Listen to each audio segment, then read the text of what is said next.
Hi, teacups. Hi, Hi. teacups. I'm Christina. And I'm Kenna. Tea for you guys today. Normally we do a little bit of talking about like Black theater kids and Broadway for racial justice when we first start. But since we have on a bit of a time limit, we are going to save that and just tell you guys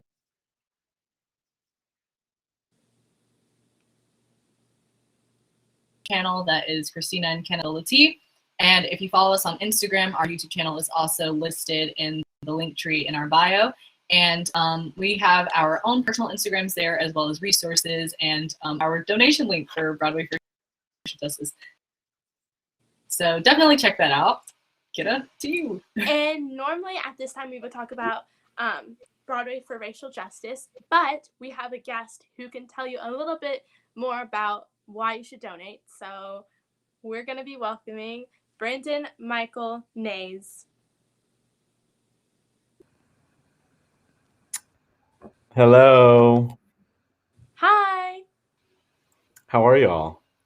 I'm great. Hi. So why don't you, we always do an emotional check-in, so why don't you tell us how you are feeling today?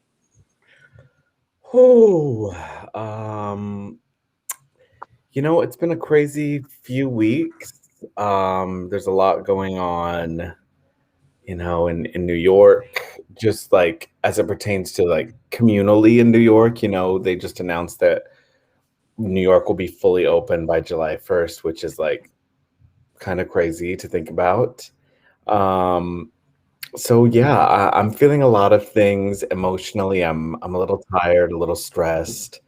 Um, Working on a lot of stuff right now, trying to make sure that I prioritize self-care and finding some joy, because if we continually pour out without pouring in, then that's a recipe for disaster. So I'm here. I'm still doing the thing. How about y'all? Well, I would say I'm doing pretty good today. Overall, it's been a pretty good day. I definitely would say I'm a little bit, school is coming and exams are coming, so I'm a little bit in that mindset of like, okay, like the end is here and I'm here. Let's make sure that we get there and we finish strong. So I'm a little bit in that mindset. And also, I'm still pretty mad that Chadwick Boseman did not win an Oscar. I'm really mad about that. Yeah. Kenna, how are you doing today, love?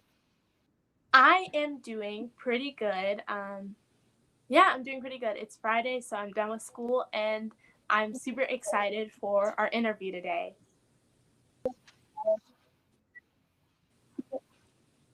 So, Brandon, why don't you tell us a little bit about yourself and like what got you interested into musical theater and all of that jazz?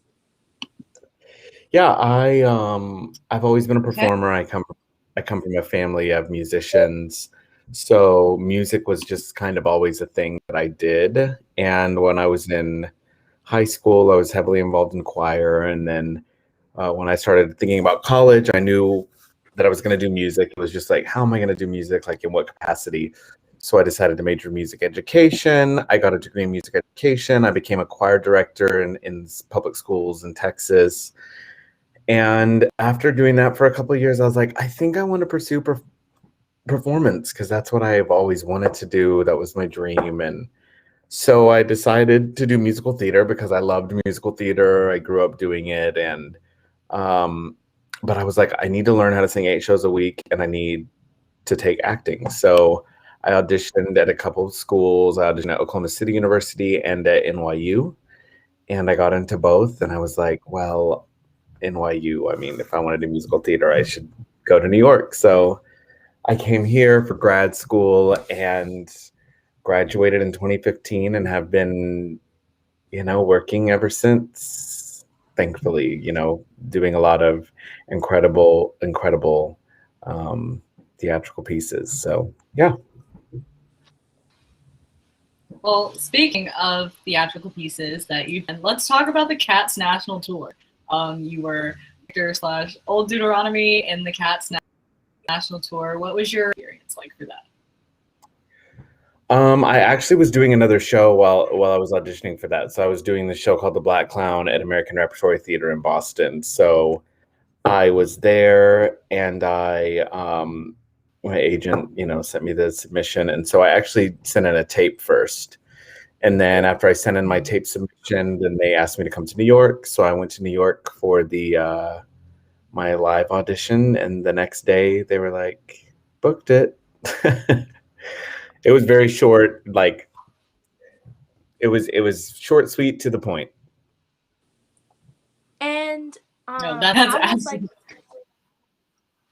Yes, and how was tour life and just the overall experience of performing on tour and traveling to different places? How was that like?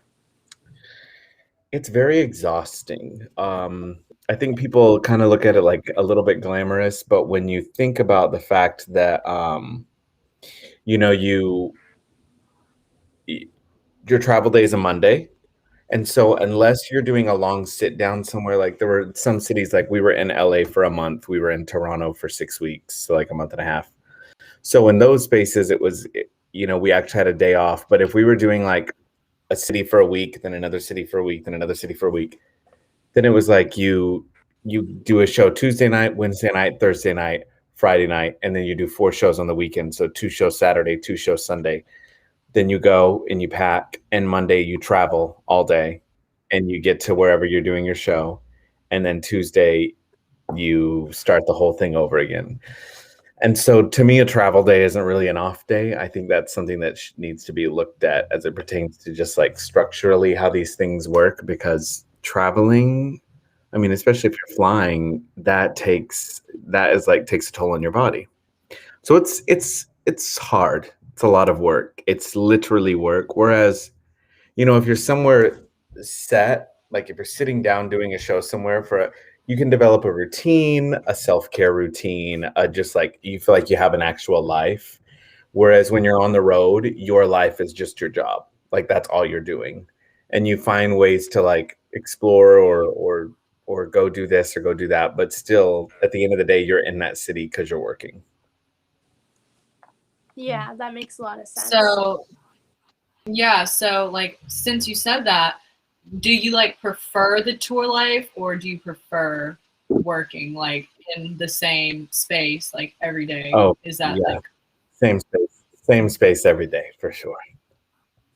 Mm-hmm. Yeah. I also have a question. It's in the realm of Cats, but it isn't necessarily about the Cats national tour. I just want to know, did you see the Cats movie? Did you see it? And what were your thoughts on it after being in the show? And did you enjoy it? Was it terrifying? Like, where were you on that? I did see it, and it was the Cats movie. It was what it was, that's all I'll say. It was what it was, which was a movie based on the musical Cats.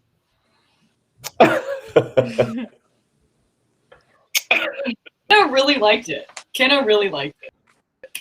I liked it. I thought Jennifer Hudson did a fabulous job. Yeah, Jennifer sings down. Listen, people. Yes, I Jason sang down. Yeah. Yeah, I thought the soundtrack was great. Like, no that was great to anybody at all. Yeah, people always be singing down, even in Cats. Yeah. Oh, for sure. I definitely think the big issue I have with the show, with the movie, is not, because I have no issue with the live action, like not with the live action, with like the stage production of Cats. I know there's some people who have an issue with that. I have no issue with the stage production of Cats. But I think it was something about the CGI and about them having like people teeth and like hands and then like other like cat features. It was a bit too much for me. It was a bit too much. No, I get that for sure. Yeah, but what was it like playing Old Deuteronomy? Like, what was that like? It was, I am a dad myself, and Old Deuteronomy is kind of like the father figure of the tribe. So it was very easy to kind of step into that space of like the leader, the jellicle leader, um, and to have like that softness, and that space to give grace where grace is needed, because that's so much of what the story is about, is extending grace to Grisabella, who has had a rough life and is trying to come back into something greater. So it was easy. It was, I just kind of fell into it. It wasn't easy when you're in Kansas City at Starlight Theater and it's like 98 degrees outside and you have like a full face of makeup on and you're wearing that huge just like yarn coat that Deuteronomy wears and you're just like pouring sweat. I wore an ice pack vest under my costume at all times because it would get so hot. But no, it was great. Okay, Wow. and I have a question. So you were the creator of Gospel According to Broadway, and I actually got my start by playing piano, accompanying the church. So this really interests me. What inspired you to start Gospel According to Broadway? I grew up singing in church, and a lot of the times I would listen to musical theater songs and I would hear different harmonic structures underneath what was present, underneath the melody. And so I just said to my friend, actually, one day, I was like, I want to do a gospel arrangement of Waiting Through a Window. And so my friend Sujin and I were like, okay, let's go sit in this practice room. And we sat there and we did this arrangement. And I was like, this is good. I was like, we should do more of these. And then it just became this. I was like, wait, let's do a whole series. Let's put it, like, let's film it. Let's make it a whole thing. And yeah, it just took off. And it's been a few years, but I can actually say this is the first time I'm saying this like in a public platform. But we are currently in pre-production for a second season of The Gospel According to Broadway. That is Yeah. so exciting. That's so super exciting. That's the tea. That's the That tea. is the tea. That is the tea. My favorite, I really like the Dear Theodosia one. That was my favorite. I definitely liked the She Used to Be Mine. I was like, that was one. I was like, okay, I was like, I wonder what this is going to be like. And I really just like, as soon as I heard it, I instantly definitely like fell in love with it. I think all of the arrangements are just incredible and not something that I would have even thought to be a thing until it was a thing. Right. I was like, oh, I love this. And now we want to talk about Broadway for Racial Justice. So what led you to start Broadway for Racial Justice? Excuse me. We were in the pandemic, and the tenets of justice are something that I've always believed in and always wanted to pursue, some sort of organization that spoke up and spoke out against the injustices of BIPOC folks in the theater industry. And so I think when George Floyd was murdered, I just kind of looked around and didn't see anything. And there were friends that I had that were currently working in theaters, like in summer stock theaters, that ultimately didn't care about the pandemic. And they were experiencing microaggressions and macroaggressions. And just talking with friends, I was like, we got to do something. Something has to be done, something big. And so I looked to my left and my right at my people, and I said, okay, y'all, let's do this. And we started Broadway for Racial Justice with the ideations of a hotline and a fund, a financial assistance fund. And yeah, that's how it came to be, and has kind of just grown exponentially as we've gone on, and does a lot of work through our Allied with BFRJ network of being like an accountability checkpoint for PWIs, to kind of say, this is our plans. This is how we're going to have a safe space, and we're in a relationship of accountability with Broadway for Racial Justice to be able to hold us accountable, to say, like, this is what you said you were going to do. We're going to walk alongside you to make sure that you are creating safe and equitable spaces, to make sure that we're transforming this industry to something that it should have always been. I definitely like. I think a lot of people donate to Broadway for Racial Justice, also right there. But I feel like a lot of people experience so many things and just don't really know what to do. And I think the fact that you have a hotline, which is like not something that I've ever seen done before, is a really good thing because like I know I've been in situations where I've been told like, "Oh, you'd be perfect for this role, but you're black and this character's I don't think this character is black." And I'm like, okay, that's what you think, right?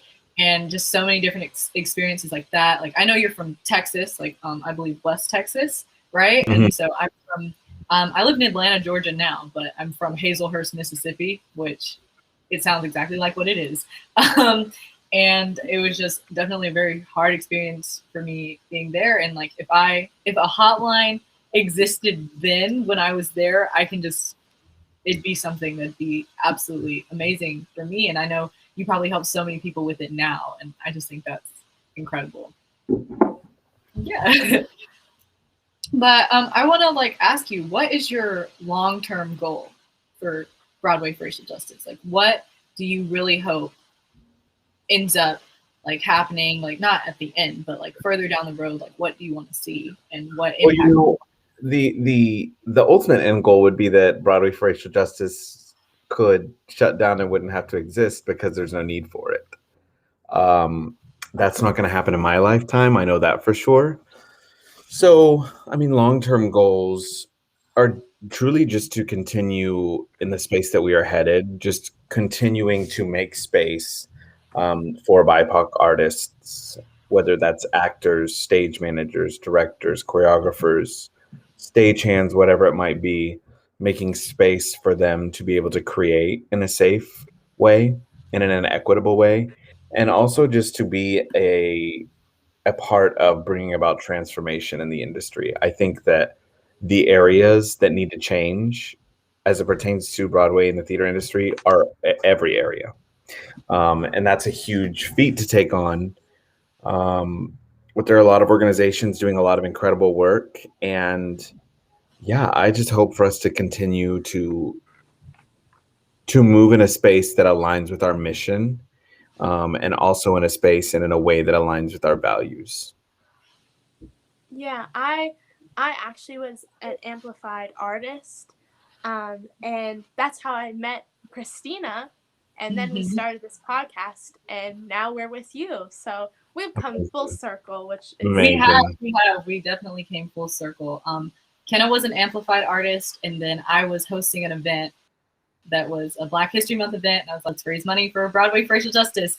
And so I was like, Kenna and I had started following each other, and I was like, okay, who better to reach out to than Kenna? And then we just started doing this. We're raising money for you right now, and we're here with you, and it's incredible. It's definitely a full circle moment. Absolutely. I love that. I love it. But yeah, so what do you want to see from the theater industry itself, right? Like, what do you want to see as the future of Broadway, ideally? You know, I actually think that I don't have the answer to that because I don't think it's anything we've ever seen, which I think is the point. And I think that should always be the point whenever as creatives. It's like I want to see something that's new, that's innovative, that's never been done. I want to see spaces and I want to walk into auditions and I'm like, whoa, the setup of this room is way different. Love that. Makes me feel more comfortable. I want to go into rehearsal rooms and the way the rehearsal room works to be like nothing I've ever experienced either.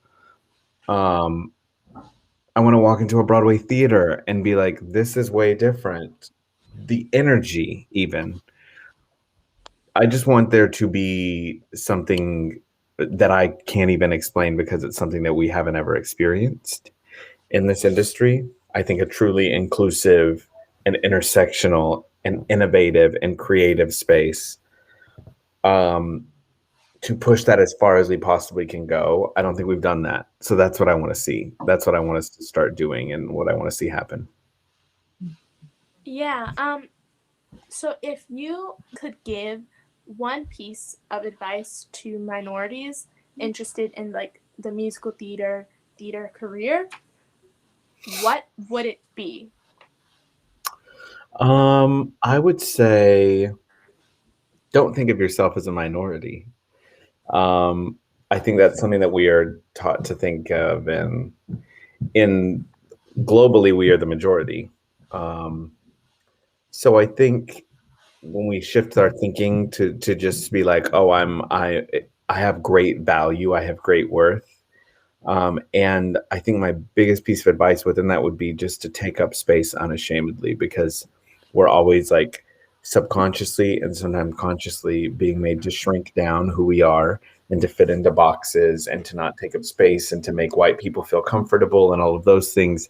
And I think we have to wholly reject those ideations, which I think is a lot of what BFRJ is trying to do, and what I'm personally always trying to do in myself is to, liberate and decolonize my mind to say, I'm not here to make white people feel comfortable. As much as I've been conditioned to do that, that's not what I'm doing anymore. I'm here to take up space and to exist in this Black body that I live in a very full, in a very realized way. Right.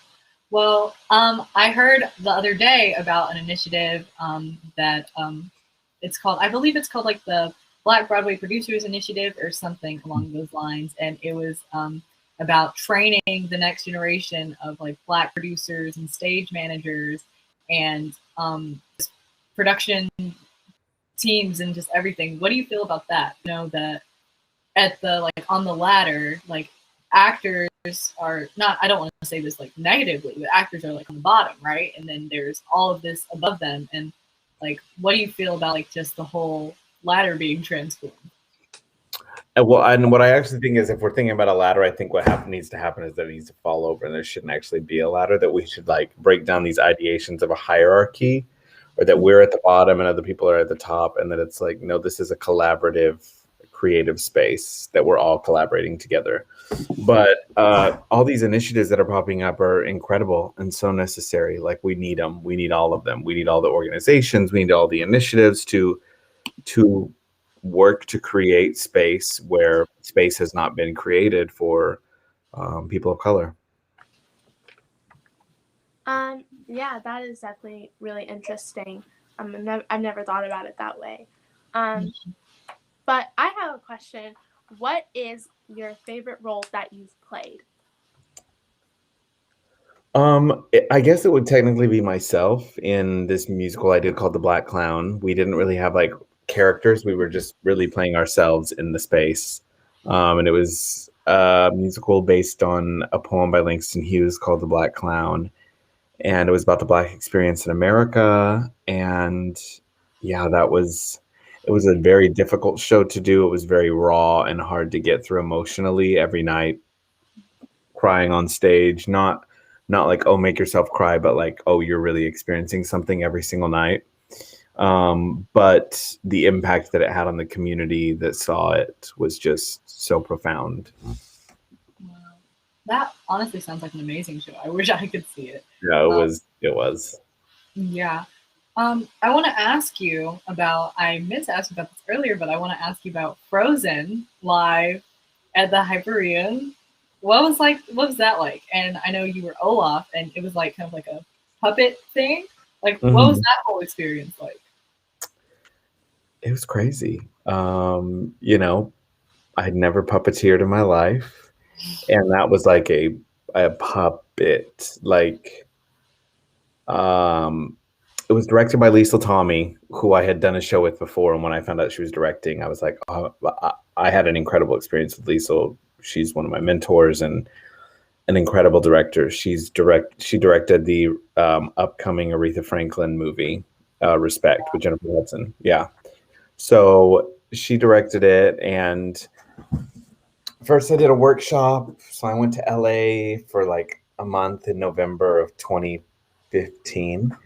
And then it was like, okay, we're going to do the actual show. So I went back and moved there and lived there all of 2016. And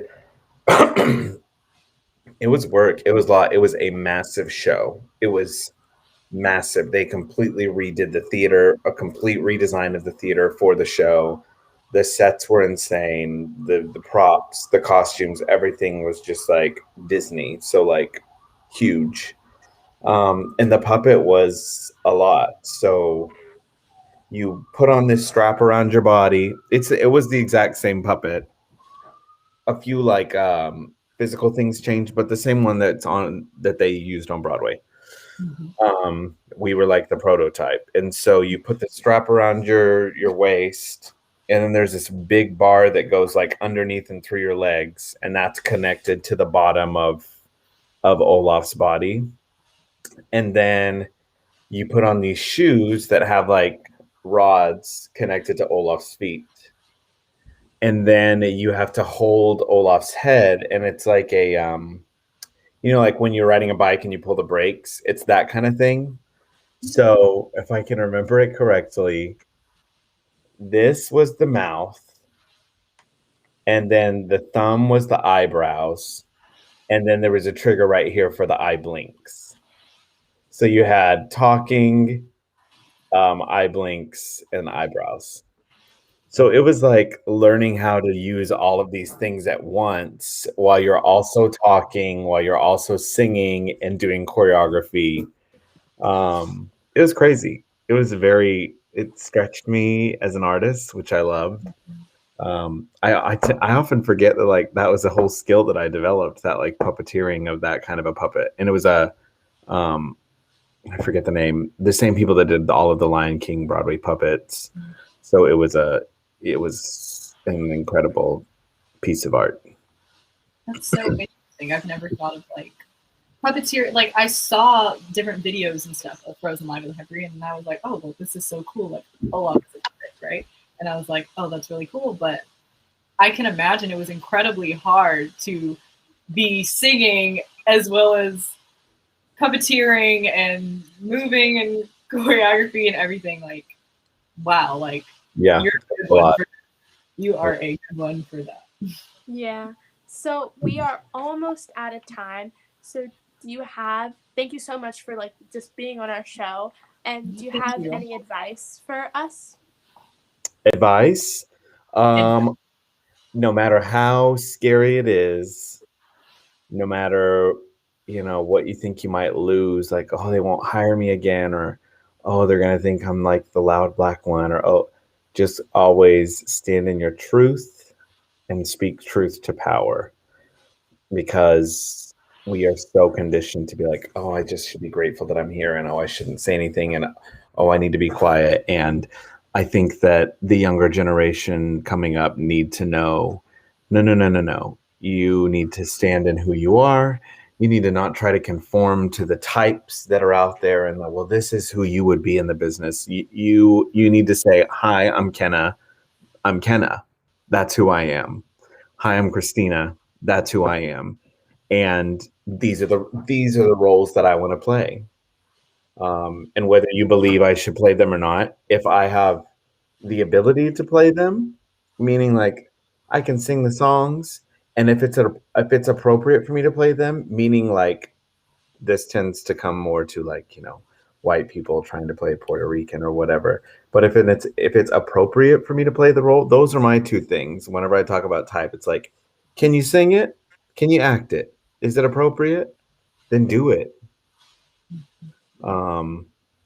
Yeah, that's my advice. H. Wells says that's a word, and it is a word. Thank you so much for just being here with us, Brandon, and for keeping it all the way real with us, and for spilling the tea, and for just being here and speaking out. And thank you so much. Absolutely. So much. Y'all have a good night. You too. Bye. Bye. Okay, so this leads us to our second segment of our show, and we're gonna spill the tea for you guys, and we're gonna talk a little bit about a few Broadway current events.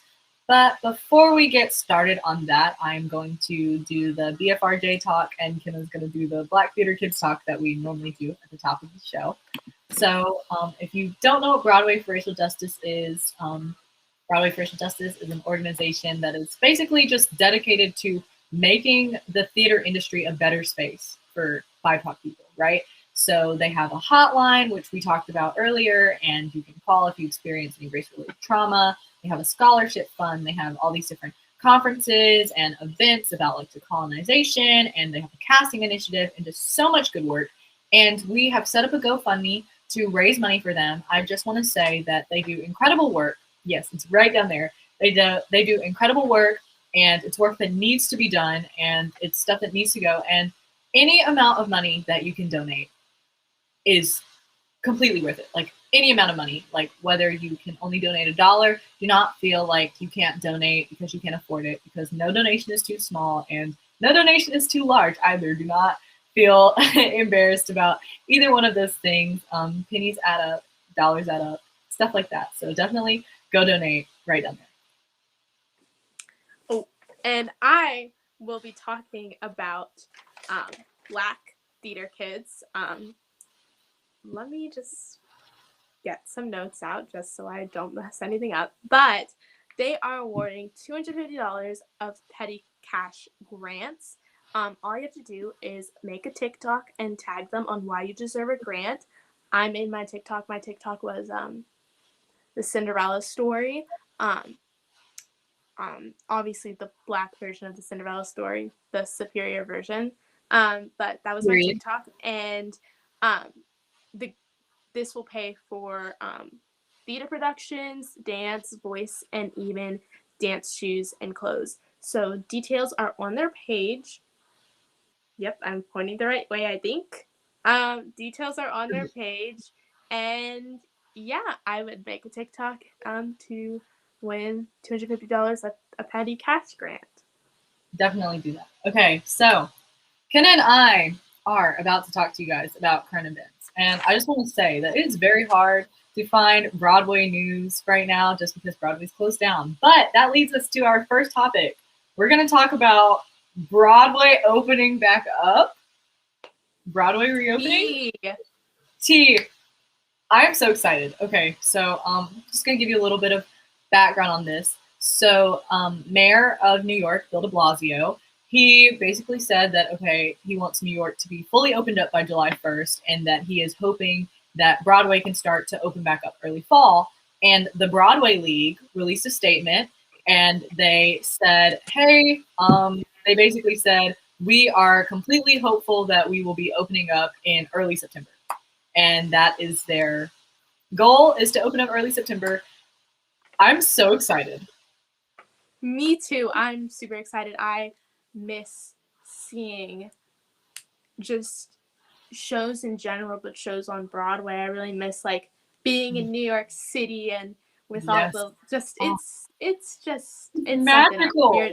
It's literally magical. It's like when you're in New York City with Times Square, the lights. Times Square, when you're walking to a Broadway show, it's a little chilly outside. Yes, you put that little coat on top. Yeah, your little. Yes, and like when you walk into the theater and you get a playbill. You get your playbill, and then you stay in the store afterwards. Show, yes, you better go to the bathroom before the show. I had a really bad experience with that when I went to Kinky Boots. It's my first Broadway show, and I really need to use the bathroom. So at intermission, I like ran to go use the bathroom, and the line was the lines are terrible. The line was so long. It was like a couple stories. Like it was so long, and I really need to go, and there's nothing I can do about it. That was like the worst experience. And so now I know, like, don't drink anything with caffeine before the show. Just like use the bathroom before you leave your hotel. Yeah. The line, like, everybody goes during intermission, so you can imagine the line is just. Oh well, now what I do is like we like look at when the intermission is, and when it's time for the intermission, I like sprint out. Yeah. like definitely. Kiddo, what do you think it's gonna be like? Right? Like, I know we're talking about the magic, but of course we're still in a pandemic, right? We're not even out of the fray yet, right? What do you think it's going to be like? Do you think the magic's still going to be there? How do you think the social distancing is going to work? What do you think is going to happen? I mean, I honestly don't really know. It's going to reopen in like November for, I don't know. And I don't know what will change. I know maybe a lot more people will be vaccinated. I would be vaccinated by then because I turned 16 in September, and okay. And so I would, but I know a lot more people will be vaccinated, and I don't really know what will happen, but I just know whatever. I mean, because I know that once it opens up for everyone will be rushing to buy tickets, and Yes. it'll be really packed. So it'll probably be a while Expensive, before, also really expensive. yeah, it'll probably be a while before I can watch a show, and so. Same here. But whatever, I don't know what's gonna happen. I'm just excited to go back. And Christina, what show, when Broadway opens up, what show are you like dying to see? I definitely have two, and neither one of them is The Music Man. So, sorry, Hugh Jackman. I am really excited to see Six and Mrs. Doubtfire because one, never seen either of them, right? Never seen Six, and Mrs. Doubtfire like is gonna be just opening up, and of course Six had like its previews and everything, but like this is going to be like the big moment to see the new shows, and I think it's gonna be really weird because like when Broadway shut down, like all of these shows were here, but when it opens up, I know a bunch of them are like closed or are gonna be closed, and a bunch of stuff is gonna be moving in. So I definitely think that's going to be interesting. Kenna, what are you interested in seeing? Definitely want to see Six because I was in a production of Six, and it's just, I would love to see it. And obviously I would love to see like Hamilton, Jim Henson. But I have a feeling those will be on Broadway for a while. But now that you mentioned Mrs. Doubtfire, I love that movie. So I love Mrs. Doubtfire. I'm just wow. It's okay. This doesn't really have to do with like Broadway reopening. Well, kind of. But what show do you want to have a revival? Okay. Which show do I want to have a revival? Oh my goodness. Okay, let's see. I am just a huge Spring Awakening fan. I adore Spring Awakening. I would like to see a Spring Awakening revival. I definitely think the last like Spring Awakening, like the Deaf West Spring Awakening, I would want to see something like that. Like, I love Rent. I also would love to see an Aida revival. I would like to see an Aida revival. I think that's like I'm kind of more wanting to see more new musicals now because I feel like when you just keep reviving, like I remember there was this one period of time where it was just revivals after revivals after revivals, and I was like, okay, you can only be revived so much, right? But I definitely would love to see a Spring Awakening. I'd love to see Rent back on Broadway, and I'd love to see Aida back on Broadway. What about you? I would love. Obviously, I saw Rent came to DPAC in North Carolina, so I saw that kind of recently. But I do love Rent. I don't know. A lot of the shows I like are like newer shows that recently closed. Right. But I mean, I want to see Beetlejuice because I never. Oh, same. I was literally in New York City, and my mom was like, "Do you want to go see Beetlejuice?" But I was like, I said no because I thought I would be there a little longer, but it wasn't. So yeah, I'm just waiting on the Beetlejuice national tour because I guess that's like what's gonna come next, right? Because it's gonna when they have a Beetlejuice national tour, I would love to see you play Lydia.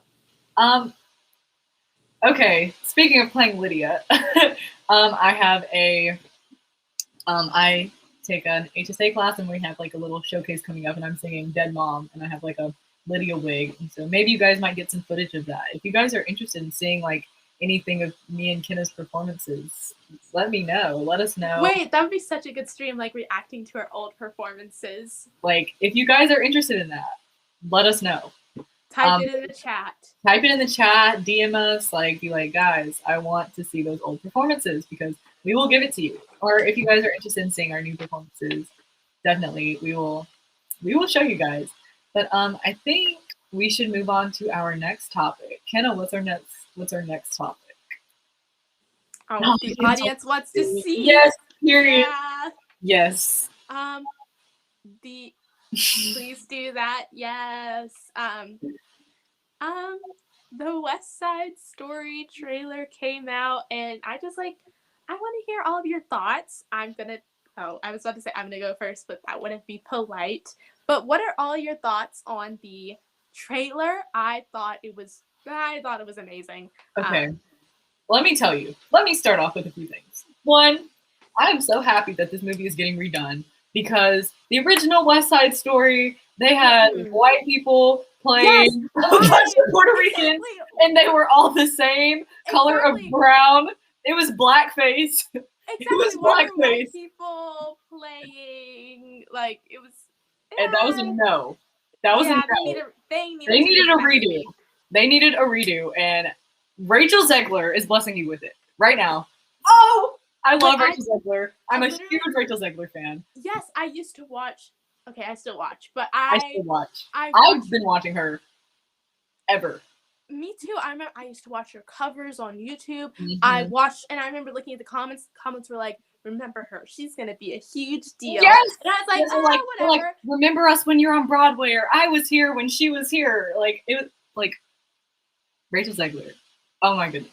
And I'm just super excited to see her. And then Ariana DeBose, love Ariana DeBose. Adore her. I said it wrong. It's okay.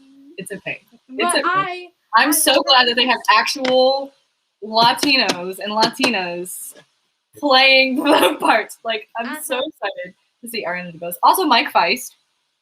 Like, this is going to be just stellar cast. Steven Spielberg said that Rachel Zegler is the best Maria that he's ever seen in his life. That's amazing. I'm super happy for her because I remember when she was like such a small YouTuber, and now to see her in this big production, and when this movie comes out, she's finally gonna get like the recognition she deserves because she's always been like underrated and no one like talks about her, but when this movie comes out, she's gonna get the recognition she deserves. Oh, for sure. I definitely think that like when people think like musical theater YouTubers, everybody just automatically thinks Catherine Steele, right? And Catherine Steele's amazing, but Rachel Zegler has been there from the start. Rachel Zegler was there, and love Rachel Zegler, and I'm just so excited to see her play Maria. I absolutely love West Side Story. I think it's amazing. It's an amazing like Romeo and Juliet. Like, of course, there's like thousands of different Romeo and Juliet retellings, but I think West Side Story was one that just really did it. I think it was a really good adaptation of the story. It is, and I am so excited for this. You guys absolutely have no idea. I'm so excited for this movie. It's gonna be it's gonna be great. I love West Side Story too. I do. I love it. And like even like I know there's a bit of controversy with West Side Story on Broadway, and we won't get into that, but also the cast for that I think was great. I love seeing new, because I know when people think Latinas or Latinos, they always think maybe like the whiter, lighter Latinos, right? But I think that there's been like this movie and the West Side Story on Broadway did a lot to show the different shades of Latin America, right? I don't think everybody is the same shade like that original West Side Story when everybody was the exact same shade of brown. That's not how the world really is. And speaking of Latin America, let's talk about In the Heights. I love In the Heights. I love In the Heights. Just the soundtrack itself. I love In the Heights. My favorite, okay, maybe I'm like a local for saying this because I don't know if this is like a popular song. My favorite song's Breathe. I love Breathe. Okay, I didn't know if that was like something like I love Breathe. No, I absolutely adore Breathe. It's such a beautiful song. It is. My one of my musical theater teachers / like mentors, she was in the Heights for 5 years. She played Vanessa, and yeah, and it was just really cool talking to her about it. But In the Heights, the trailer is phenomenal. The trailer could be a movie. It's directed by the same guy who directed Crazy Rich Asians, which is Phenomenal movie. Yeah, Absolutely we can phenomenal. talk about that in another episode. I love that movie. I love it too. I want to see that on Broadway. I want to see Crazy Rich Asian Yes. stage adaptation. That would be such a good stage adaptation. What do you think would Except be like? Except all like the traveling stuff. I don't know how they could do that. But Yeah, well, like I mean, like Catch technology. Me If You Can, though. Catch Me If You Can. And all the different. I don't know what show. Speaking of like adaptations, like what movie or like TV show would you like to see adapted? Okay, let me think of movies and TV first. Mm-hmm. This is the problem. I only watch like reality TV, so that like can't. I mean, I just watch like Survivor and like I don't really. Oh yeah, I watch Smash. I just watch like reality TV and like Disney fairy tale weddings. So, oh, girl, I watched that like one video of like Jordan Fisher and his wife, like their wedding. Oh, Jordan Fisher and his wife, their wedding was beautiful. Yes, but all these weddings are beautiful. What would I like to see like on? Oh, I know. Okay, well, I'm currently in Steel Magnolias. Mm-hmm. I think that would be interesting on Broadway. I mean, there's no music, but they can make music. Oh, sure. And obviously a lot of Disney. Yeah, like Disney, like I definitely want to see a Princess and the Frog adaptation. That's what I was thinking. I think Princess and the Frog would definitely be good. And they can serve beignets at intermission. Yes. Oh. And jambalaya. They can serve jambalaya and beignets at intermission. And let's do it. Like, cast us. We're here. Young Tiana's are serving. I don't know. Well, I guess they could do like for the frogs. They could do like the little puppeteer things. Well, I wasn't thinking puppeteering. I was thinking more like scale. So, I don't know if you're familiar with this ride, but you know the ride in Disneyland Paris, and it's Ratatouille, and everything is scaled up so that when the people go through the ride, it looks as if you're looking from a rat's perspective. So I thought when the like magic happens and everything, Broadway can do their Broadway magic and the sets can start to change and everything. And I was thinking that the scale size would change. So that people could be. And I forgot about that Ratatouille ride. Yeah, like I forgot that. Mm-hmm. I think scale or like forced perception. Like I definitely think that it should be. I don't think there should be puppeteering. I think the people should be the frogs, but that it should be up to scale. Up to scale. Yes. Yeah, definitely. It'd be kind of like Honey, I Shrunk the Kids. At Disney Hollywood Studios. I don't know if it's still a thing, but there used to be like a little play thing where like all the stuff was like really big, like Toy Story Land even. I haven't been to Toy Story Land yet. I haven't been either yet, but the scale of everything is supposed to be like you're the toy, right? And so I think that forced perception could be a key. I think I don't want to see a Beauty and the Beast adaptation. Didn't we already have a Beauty and the Beast? I didn't mean Beauty and the Beast. I meant Sleeping Beauty. Oh, I love Beauty and the Beast. I meant Sleeping Beauty. I love Beauty and the Beast. I meant Sleeping Beauty. I would like to see the Maleficent, like the movie Maleficent. I thought was really good, and I think that the Maleficent version would be really cool. I would not want to see Sleeping Beauty because like I wouldn't. I don't like sleeping on set. Yeah, I just don't like Sleeping Beauty. I think Once Upon a Mattress. I guess that's not Sleeping Beauty. I guess that's The Princess and the Pea. But Once Upon a Mattress is absolutely hilarious. Yeah. But I guess that's a completely different thing. I would. This is a personal thing, but if you watch Smash, I don't know if you've ever seen Smash, but they do. They're working on a musical about Marilyn Monroe, and it's called Bombshell, the musical. And it's like supposed to be on Broadway. I would like to see Bombshell actually come to Broadway. Like, please make the imaginary musical be a real thing, because I think Bombshell would be phenomenal. And I think we're really off topic, so I think we should go back to In Love. Yeah, I was like, yeah. Like, what are you most excited for? Do you have HBO Max? Do I have what?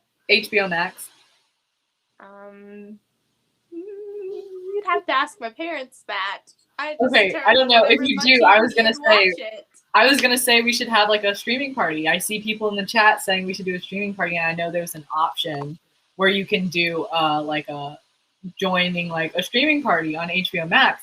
But if not, I definitely think we could figure out some type of way to have a in the heights, in the heights, in the heights, in the house. How about that? In the heights. No, in the house. remember we talked about having High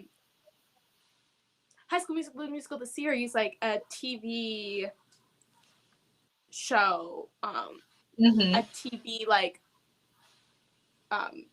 watch party, streaming party. Yeah, we should definitely do it. Let's. Which, speaking of High School Musical the series, it's coming out soon. Did you watch the trailer? I did watch the trailer. I'm so excited. Thoughts? Oh, what are your thoughts? What are my thoughts? Okay, so when they announced that they were doing like Beauty and the Beast, I was so shook because I was like, why are they not doing High School Musical 2, right? But in the trailer, they're like, the Alan Menken Awards, let's go, Beauty and the Beast. I was like, oh, is it a competition? Is it?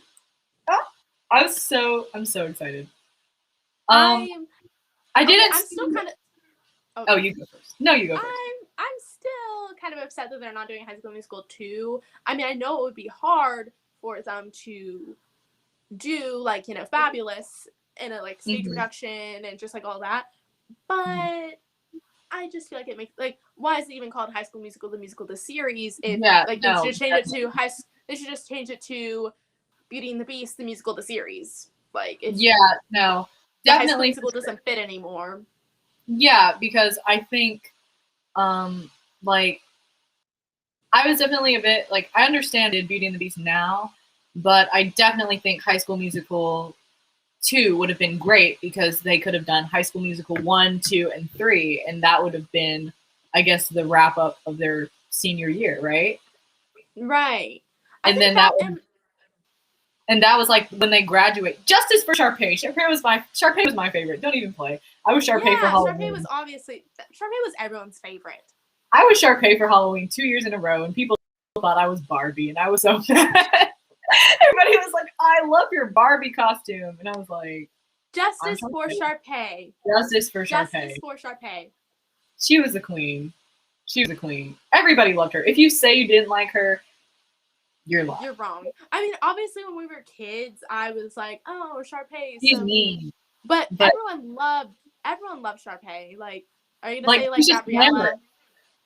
Like, she's just glamorous. Mm-hmm. She's like... And she, I mean, maybe she tried to, like, not let Gabriella and Troy into the musical in the first movie. But we saw growth from her. We character development. She's a diva, but... And she had her own movie, Sharpay's Fabulous Adventure. Don't think we forgot about that. Sharpay's Fabulous Adventure was great. Yes, it was. It was. Oh my gosh! And Good from Good Luck Charlie was on it. Yes.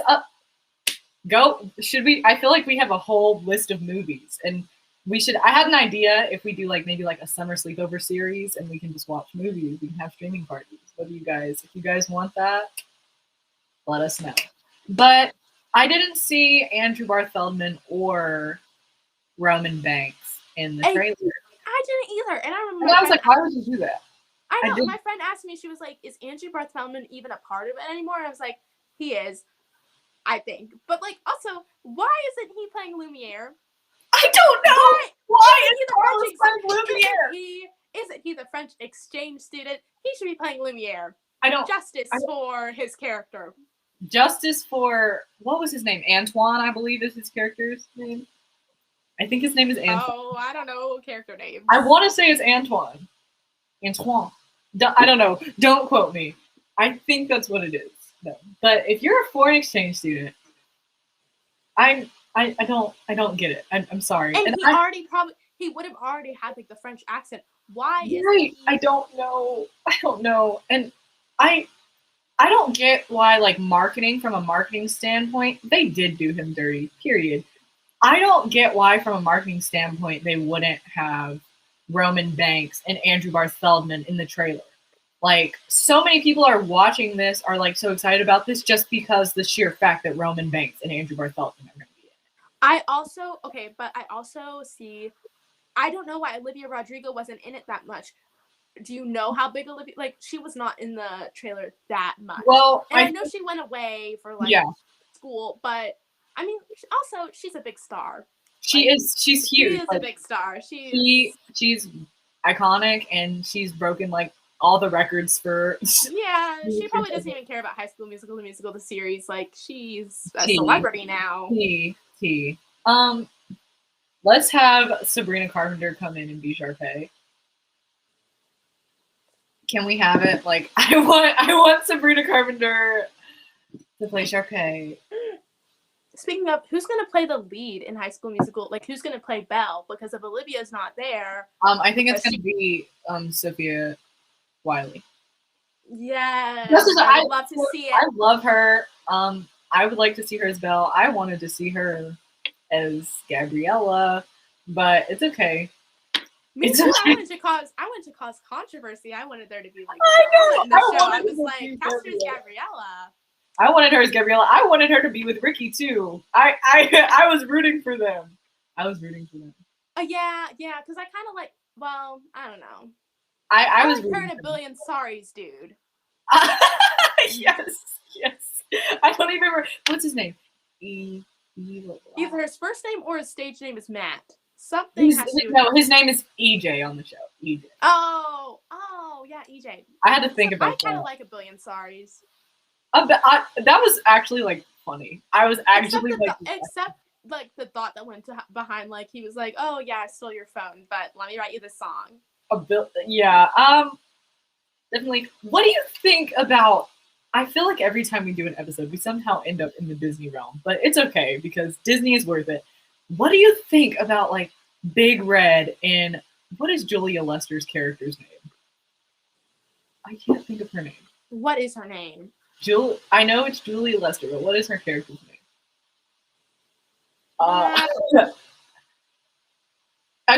Okay, Julia Lester and Larry Saperstein, then. We'll call them by their real names. Okay.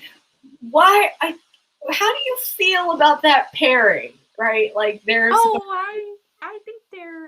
I think they're kind of cute I think they're kind of cute, like, their personalities match. Yes, but, like, they look like siblings, I feel.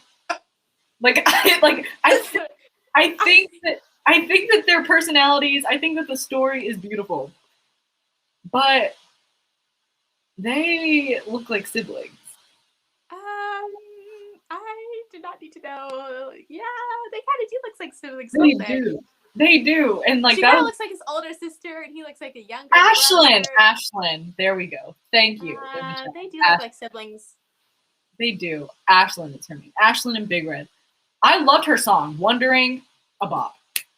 I love All I Want. I know that was really popular. I loved All I Want. All I Want was just... I loved the soundtrack. The soundtrack was good, except like that. There was like this song.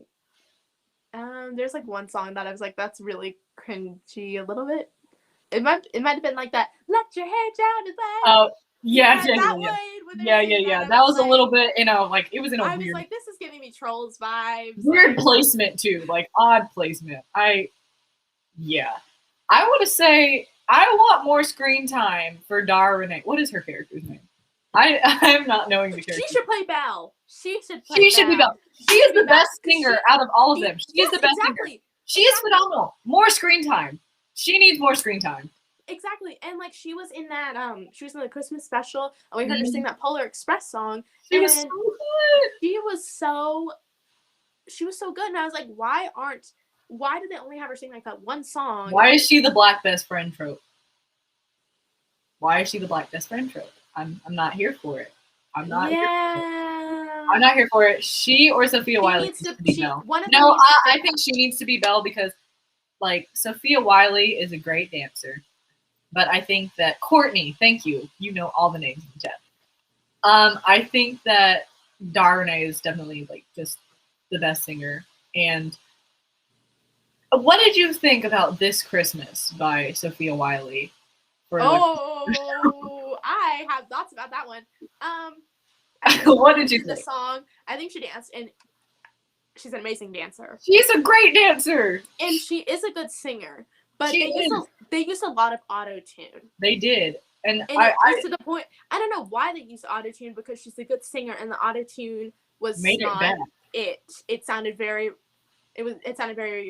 robot-y, and I like that song. I like this I Christmas. love this Christmas. And I was like, when I knew she was singing it, I was expecting like a lot, because when they did that video of them like singing each other's songs, right? Like each other's character songs, like she was amazing. And I was like, where was that in this Christmas? Like, I think it would have been better if they didn't use as much auto-tune and it wasn't as much like Target ad. I think it would have been better if it was more like, it was definitely a Target ad. Yeah, it was like, hang on the mistletoe, I'm gonna marry you.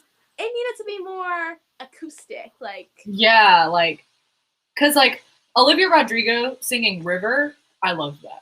Oh, I would have loved to see Sophia Wiley singing something at a piano. And I know they had her dancing because that's what she's good at. What did you think about Dreidel, Dreidel, Dreidel by I like how they had different religions on the. I like how they had. Oh, for religions. Sure. I thought Larry Saperstein was gonna sing a Hanukkah song too because he's Jewish. What his tap routine? He's great at tapping. That was my inspiration to start tap. I was like, if I'm gonna tap, I'm gonna be like Larry. Like I'm gonna be. Larry is great at tap. Whoa. But the Dreidel, Dreidel, Dreidel song. It was very upbeat. That one was also very much. I want to say it was like Target ads. I want to say it was also Target adish.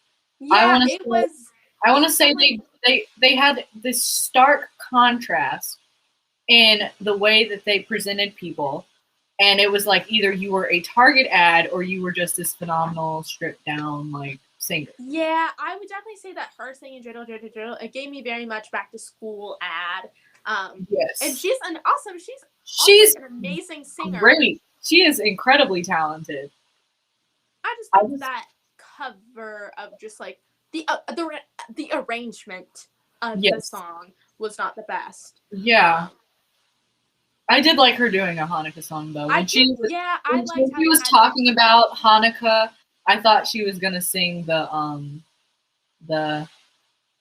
I don't want to mess this up and then like be wrong. Should I?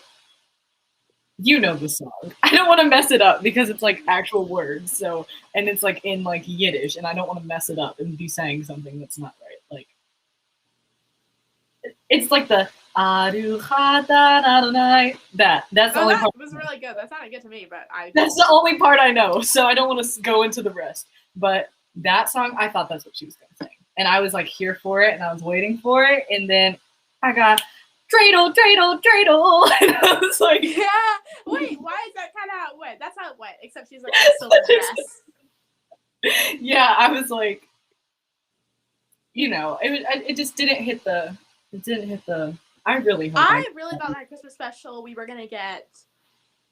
I thought it was gonna be. I thought it was gonna be an actual. I didn't know it was gonna be them actually singing Christmas.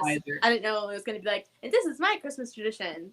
Yeah, I didn't know that either. I thought it was something in the air. Period. That song is. I love that song. There's something in the. I'm gonna make my mark. I'm like, wow. Oh my goodness. Gosh. Okay, I feel like we need to get a little bit back on topic. And ease. We kind of got really off topic. We got really off topic. Okay, guys in the chat, I'm gonna give you the option. We can either talk about Gatsby the musical, or we can finish talking about In the Heights, or we can talk about the Black Broadway Producers Initiative, which we kind of talked about a little bit earlier. So, chat, there you go. We have Gatsby, we have In the Heights, and we have the Black Broadway Producers Initiative. What do you guys want to hear? What do you guys want to hear? Also, like, this comment is so funny. What comment? I tried to put it up. Did it work? What are Gabriella's personality traits? Oh, wait. Yeah. That was but great. Honestly, yeah. She's good at math. She's good at science. Okay.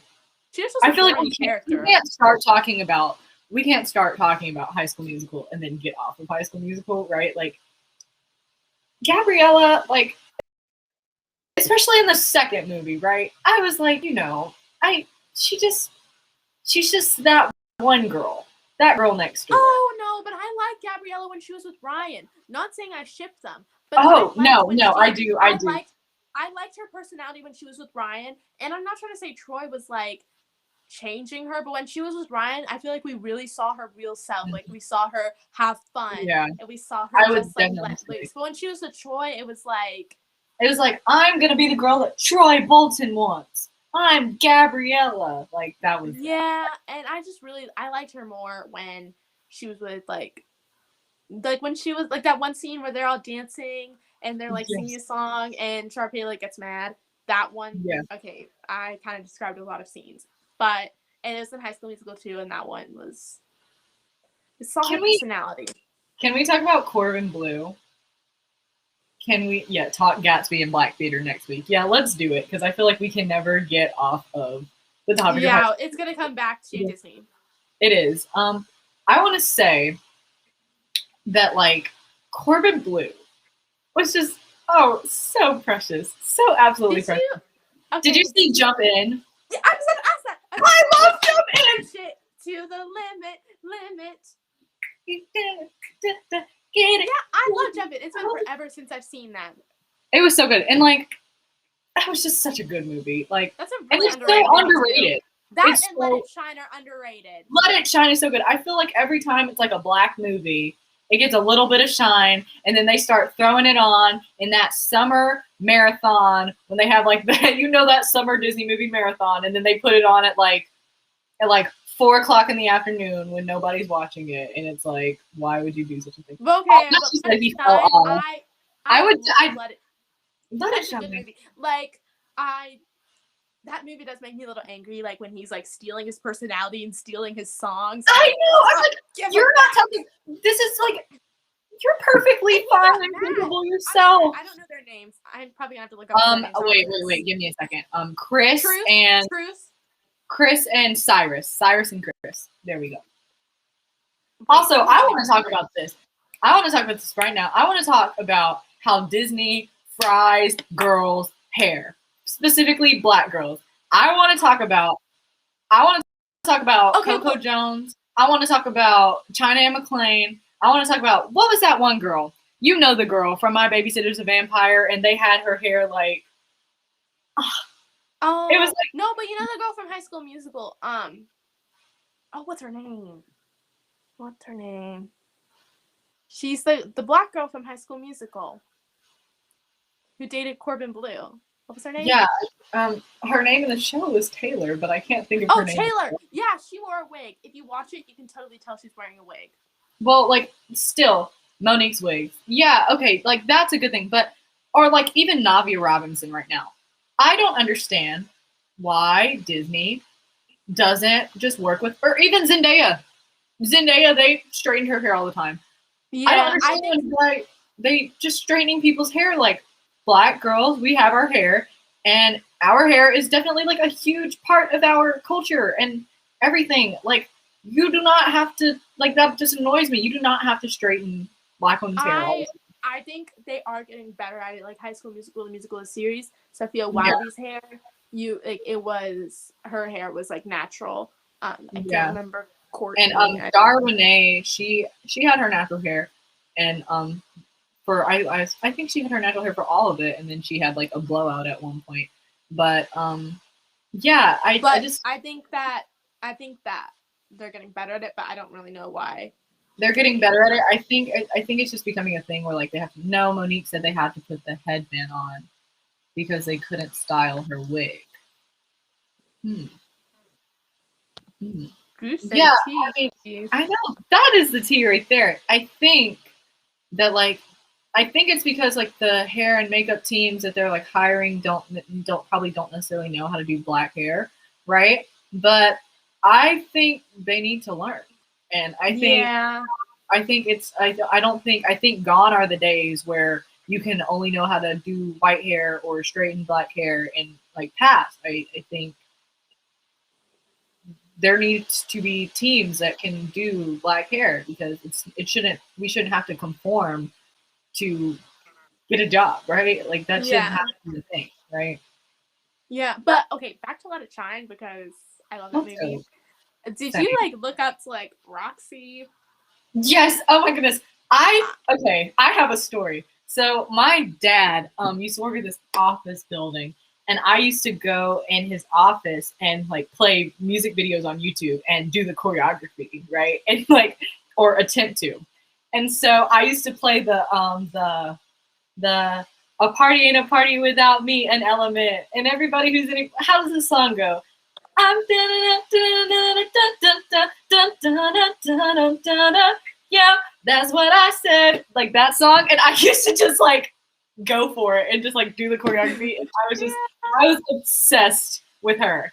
And like I used to put like the pink clips in my hair when she had like the pink clips. I was absolutely obsessed with Coco Jones.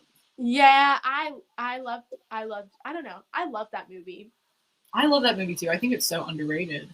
And like I remember like being like I just remember sitting down and like being like just singing the songs. I used to be like, don't run away. Don't run away from the truth. Cause I'm not giving up on you. Like that was there were so many bops and it was just a really good. And like when they were like in church and they were singing what were they singing? Was it Joyful Noise? I don't know what it was. Yeah. It was just I loved that show. Okay, but can we talk about how Chloe and Halle were in the movie, but then also Trevor Jackson was in the movie, and Trevor Jackson was in they were on now they're on Grown. And now they're on Grownish. But correct me if I'm wrong, right? Because I have this memory, but I don't know if I'm just like imagining it. But do you remember like the Radio Disney Next Big Thing? And they used to have like a little competition on like Disney Channel and like the people. I want to say that Chloe and Halle were in that competition. Like I have a memory of I feel like they were in it, and I don't know if I'm making this. They probably up, were, but I feel like they were. But yeah, Trevor Jackson and Chloe and Halle, like iconic, just iconic. Yeah. Okay. Yeah. Okay. Well, it is 6:12. Yeah. Where I am, I'm in Eastern Standard Time. So. I'm on Eastern Standard Time too, so it's 6:12 here. So it is 6:12. So I guess maybe we should like. Yeah, I guess we should wrap up. Thank you guys. Let us know if you guys are interested in that streaming party. Definitely like hit us up in our Instagram DMs and let us know. And and we'll make it happen. And let us know if you have like any other just let us know if you have any ideas for podcasts you'd like to see and just guess. Yeah, if you have any news or anything that you see and that you're like, oh, I really want them to talk about that, feel free. Shoot us a DM. We also have a contact us form. Like, let's go. Yeah, thank you guys so much for coming. We had a great day with Brandon Michael Nase in our little tea time session. Thank you so much. Thank you. Bye, guys. Bye. Thank you.